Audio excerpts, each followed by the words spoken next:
Hey everyone, in this video I'll explain the difference between regular captions and burned-in subtitles in Descript.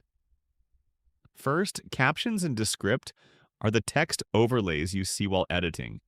They live inside your project file and can be turned on or off, edited, and restyled at any time. Captions are not part of your exported video unless you choose to burn them in. Burned-in subtitles are different.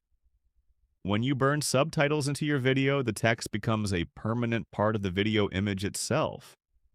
You cannot turn them off or edit them after export. So why choose burned subtitles? They work on every platform. YouTube, social media, and any video player will show them. Because they're part of the video, no special settings or caption files are needed. Why choose regular captions instead? Because you can export them as a separate SRT file. This lets viewers turn captions on or off themselves. It also allows YouTube to auto-translate your captions into other languages.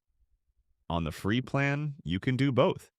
To export burned subtitles, export as MP4 and toggle burn-in captions on. To export as an SRT file, choose Subtitles as your export type instead of MP4. And that's it. Captions are flexible text you can edit and turn off. Burned subtitles are permanent text glued to your video. Choose based on whether you want viewers to have control or guaranteed visibility. If this cleared things up, please like and subscribe. See you next time.